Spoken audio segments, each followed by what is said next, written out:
నమస్కారం సార్. నమస్తే అమ్మా. చాలా మందికి గవర్నమెంట్ ఎగ్జామ్ ప్రిపేర్ అయ్యే వాళ్ళకి సోషల్ ప్రెషర్ అనేది చాలా ఎక్కువగా ఉంటుంది.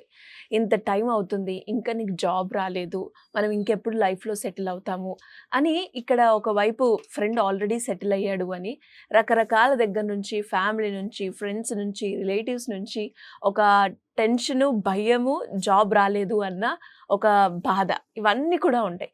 ఎలా హ్యాండిల్ చేయాలి సార్? యాక్చువల్గా ఎక్కువ మంది పిల్లల్లో ఈ ప్రాబ్లం ఉంటుందమ్మా. చిన్నప్పటి నుంచి సక్సెస్లు ఒకదాని వెంట ఒకటి చూస్తూ ఉంటాము.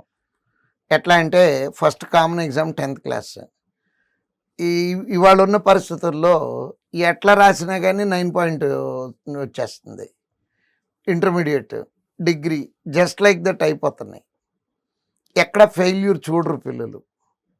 బట్ ఈ కాంపిటేటివ్ ఎగ్జాముల్లో ఎక్కువ ఫెయిల్యూర్సే చూస్తారు.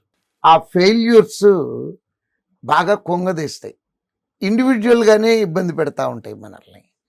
దాంతోపాటు చుట్టూతో ఉన్నోళ్ళు కాకుల్లాగా పొడుస్తూ ఉంటారు.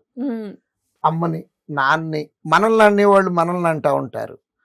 అమ్మ దగ్గరికి వెళ్ళి, ఏంటి మీ అబ్బాయికి ఇంతవరకు ఉద్యోగం రాలేదా, అయినా ఆడికి ఎట్టా వస్తుంది అనుకున్నారు, చిన్నప్పటి నుంచి ఆడి మార్కులు ఎన్ని, అసలు ఆడి మీద అంత ఎందుకు ఖర్చు పెడుతున్నారు, లేదు మీ అమ్మాయి మీద ఎందుకు ఖర్చు పెడుతున్నారు, పెళ్లి చేసి పంపించేయచ్చు కదా.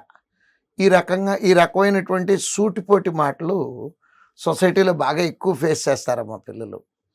దాని నుంచి పిల్లలు బయటికి రావటానికి నేను ఇచ్చే సజెషన్ ఏంటంటే, ఆ ఫెయిల్యూర్కి కారణాలు వెతుక్కుంటూ, అంటే ఒక ఎగ్జామ్లో మనము ఉద్యోగం రాలేదు అనుకుందాము. రానప్పుడు ఏ కారణంతో ఉద్యోగం రాలేదు, నాకు ఎక్కడ మార్కులు తగ్గినాయి చూసుకొని చిన్న చిన్న సక్సెస్లు చూపించాలి. ఇన్స్టెంట్గా మనం దాని నుంచి బయటపడాలి అంటే ఇన్స్టెంట్ సక్సెస్లు అంటే ఫస్ట్ మనము మనం ధైర్యం కల్పించుకోవాలి. రెండోది అమ్మకి నాన్నకి ధైర్యం ఇవ్వాలి. తర్వాత ఆటోమేటిక్గా చుట్టూతో ధైర్యం వెళ్తుంది. అది ఏ విధంగా అంటే, ఇప్పుడు డిఫరెంట్ ఎగ్జామ్స్ ఉన్నాయి. అంటే మన ఎయిమ్ పిఓ అవటమే మన ఎయిమ్ అనుకుందాము.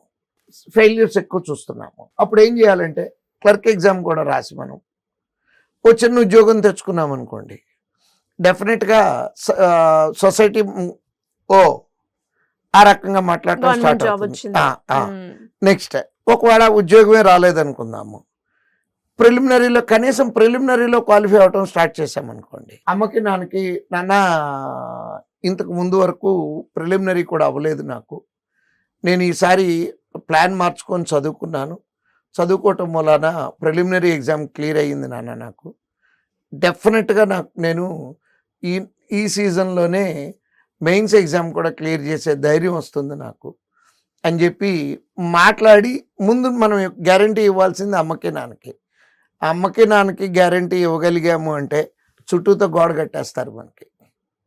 అంటే బయట నుంచి ప్రెషర్లు మన దాకా రీచ్ అవ్వకుండా they will guard us. Yes, first మన మీద మనకు నమ్మకం కలగటానికి చిన్న చిన్న సక్సెస్లు చూడాలి. ఆ చూసిన దాన్ని అమ్మకి నాన్నకి ఎక్స్ప్లెయిన్ చేసి, నాన్న నేను ఫెయిల్యూర్ కేసును కాదు, నేను కూడా ఉద్యోగం తెచ్చుకుంటాను, నేను సక్సెస్ఫుల్ అవుతాను అని చెప్పి అమ్మకి నాన్నకి నమ్మకం కలిగించి, ప్లాన్ ప్రకారం, అంటే మళ్ళీ చెప్తున్నాను అనుకోద్దమ్మా, ఫెయిల్యూర్స్లో నుంచి రీజన్స్ వెతుక్కోవాలి, కారణాలు క్రిటికల్గా అనలైజ్ చేయాలి. ఒక ఎగ్జాము ఫెయిల్ అయ్యాము అంటే బాధేస్తుంది, డెఫినెట్గా బాధేస్తుంది. నేను చదువుకున్న రోజుల్లో కూడా బాధపడ్డాను. బట్ ఆ బాధలో ఉండిపోకుండా కారణాలు వెతుక్కోవాలి. అంటే కారణాలు ఏమి ఉంటాయి, సబ్జెక్ట్ బాగా చదువుకోలేదా నేను, లేకపోతే టైం మేనేజ్మెంట్ కరెక్ట్గా చేయలేకపోయానా, సబ్జెక్ట్లో వీక్గా ఉన్నాను అంటే సబ్జెక్ట్ ప్రిపరేషన్ మళ్ళీ ఇంకోసారి చేయాలి, టైం మేనేజ్మెంట్ రావట్లేదు అనుకుంటే నెంబర్ ఆఫ్ టెస్టులు రాయాలి. కానీ కలిసి రావట్లేదనే మాట ఏ రోజు నేను ఒప్పుకోను. దానికి కలిసి రాకపోవటం అనేది చిన్న ఫ్యాక్టరే తప్పించి that is not the only factor for failure. So ఈ రకంగా ప్రిపరేషన్ మోడ్లో ఉన్నటువంటి తప్పులు ఏంటో తెలుసుకొని సక్సెస్ చూపిస్తూ చిన్నయే, అంటే ప్రిలిమినరీలు పూర్తి చేసుకుంటూ నిదానంగా ఇంప్రూవ్ చేసుకొని ఉద్యోగం తెచ్చుకోవాలి. అంతే తప్పించి మనము వాళ్ళు అన్నారు వీళ్ళు అన్నారు అంటారు, మనం కూడానే ఉంటాము. రేపు మనం సక్సెస్ అయిన తర్వాత కూడా మనం మాట్లాడతాము. సొసైటీ అట్లానే ఉంటుంది. కాకపోతే ఏంటంటే ఆ పర్టికులర్ టైంలో డిమోటివేట్ అవ్వకుండా కొంచెం దూరంగా కూడా ఉండొచ్చు సొసైటీకి. కాకపోతే ఒక్కటి నేను ఎప్పుడు చెప్పేది ఏంటంటే పిల్లలకి లెక్క రాసుకోవాలి. జీవితంలో మనల్ని హ్యూమిలియేట్ చేసిన ప్రతి మనిషిది పేరు రాసుకొని ఒక పుస్తకం, అంటే ఇప్పుడు రాజకీయ భాషలో మాట్లాడితే రెడ్ బుక్లు, బ్లూ బుక్లు, డిజిటల్ బుక్లు అంటున్నారు. అట్లానే మనం కూడా ఒక బుక్ పెట్టుకొని, అంటే వాళ్ళ మీద ఏదో కక్ష సాధించాలని కాదు, మనల్ని మన ప్రిపరేషన్ టైంలో డిమోటివేట్ చేసిన వాళ్ళందరినీ లిస్ట్ రాసుకొని సక్సెస్ వచ్చిన తర్వాత ఓ మంచి గెట్ టుగెదర్ పెట్టి, బాబాయ్ నువ్వు ఆ రోజు నన్ను అన్న మాట మూలానే, నువ్వు నన్ను డిమోటివేట్ చేయడానికి నువ్వు మాట్లాడిన మాట మూలానే కసి పెరిగి నేను ఈ ఉద్యోగం తెచ్చుకున్నాను బాబాయ్. బాబాయ్ అయితే బాబాయ్, మావయ్య అయితే మావయ్య, ఏ రిలేషన్ అయితే ఆ రిలేషన్. అంతేగాని వాళ్ళు అంటున్నారు అనుకొని నిమిషం దాన్ని గుర్తు తెచ్చుకుంటే దట్ ఎఫెక్ట్స్ ప్రిపరేషన్. చుట్టూతో సొసైటీ ఉన్నది, ఎక్కువ మంది యాటిట్యూడ్ ఏంటంటే అంటానికే పుట్టినట్టు ఉంటారు. Let them speak. గుర్తుపెట్టుకోండి, బాకీలు తీర్చాల్సిందే, ఖచ్చితంగా బాకీలు తీర్చాల్సిందే. Great sir, great word sir. చాలా మందికి కూడా స్టూడెంట్స్ ఎవరైతే చూస్తారో ఈ పాయింట్కి బాగా కనెక్ట్ అయ్యారు అండ్ కనెక్ట్ అవుతారు కూడా.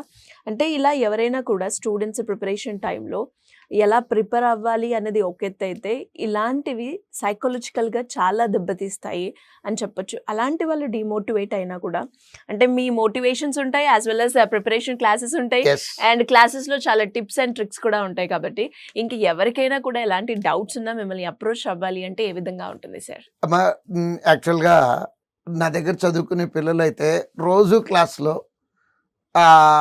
1 hour క్లాస్ అయితే 50 minutes క్లాస్ చెప్తే 10 minutes దీని గురించే మాట్లాడతాము. అంటే యూజువల్గా సైకాలజిస్టులు అది ఇది అంటారు. ఓ టీచర్ని మించిన సైకాలజిస్ట్ లేడమ్మా. టీచర్ స్టూడెంట్ పల్స్ ఫేస్ చూస్తే కనపడుతుంది, ఏదో బాధపడుతున్నాడు అని. అట్లాంటి ఫేసులు కనపడంగానే ఆటోమేటిక్గా మేము పని కట్టుకొని మాట్లాడాల్సిన అవసరం కూడా లేదు, ఆ మాటలు ఆటోమేటిక్గా వచ్చేస్తాయి. అంటే ఎక్కడన్నా బాధ వేసినప్పుడు రూమ్లో కూర్చొని బాధపడటం కాకుండా నలుగురిలోకి వచ్చేసామనుకోండి, లేదు మీకు ఉన్న 10 మంది మెంటార్స్ ఉంటే దాంట్లో ఎవరో ఒక మెంటార్ మనకు బాగా కనెక్ట్ కూడా అవుతారు. వెళ్ళి సార్ ఇట్లా బాధగా ఉంది సార్, 2 నిమిషాలు మాట్లాడదాం అనుకుంటున్నాను, చక్కగా కూర్చొని మాట్లాడితేనే ఈ ప్రాబ్లమ్స్ అన్నీ సాల్వ్ అవుతాయి అమ్మా. అంతేగాని రూమ్లో కూర్చొని ఫెయిల్ అయ్యా ఇంకా ఎక్కువ అయిపోతుందే తప్పించి, నలుగురిలో కలిసి, అది కూడా ఏంటంటే నాలెడ్జబుల్ పర్సన్స్ని, లేదు ఈవెన్ ఫ్రెండ్స్ అయినా సరే they also can motivate. Friends చేసినంత మోటివేషను ఇంకెవరు చేయలేరమ్మా. యూజువల్గా అంటే సొసైటీలో నేను నమ్మేది ఏంటంటే, భుజం మీద చేసి మాట్లాడితే ఉండే ఫీల్ ఎదురుగుండా నుంచొని మాట్లాడితే రాదు. అంటే భుజం మీద చేసి మాట్లాడగలిగేది only one, that is he or she is a friend. ఎదురుగుండా మాట్లాడేది అమ్మా నాన్న మాట్లాడతారు, టీచర్ మాట్లాడతారు. బట్ ఆ ఫ్రెండ్ దగ్గరికి వెళ్ళి బాధ చెప్పుకుంటే, లేదు బావ నీకు వచ్చేస్తుంది ఉద్యోగం, లేదు తమ్ముడు నీకు ఉద్యోగం వస్తుంది. అలా కొంత మోటివేట్ చేసే మనుషుల దగ్గరికి వెళ్ళి కాసేపు కూర్చొని మాట్లాడుకుంటే బోల్డ్ అని ప్రాబ్లమ్ సాల్వ్ అవుతాయి అమ్మా. మా దగ్గర జాయిన్ అవ్వాలి అంటే ఈ కింద స్క్రోల్ అవుతున్నటువంటి నెంబర్కి కాంటాక్ట్ చేస్తే, లేదా మిస్డ్ కాల్ ఇచ్చినా సరే మేమే మిమ్మల్ని కాంటాక్ట్ చేసి టోటల్ ప్రాసెస్ ఎక్స్ప్లెయిన్ చేసి, మీరు ఏ కోర్స్ సెలెక్ట్ చేసుకుంటే ఈజీగా ఉంటుంది, మీ మోటో ఏంటి, ఏ ఉద్దేశంతో జాయిన్ అవుతున్నారు, ఏ కోర్స్ బాగుంటుంది, పూర్తి డీటెయిల్స్ మీకు అందిస్తాము. Thank you sir, thank you so much. Thank you.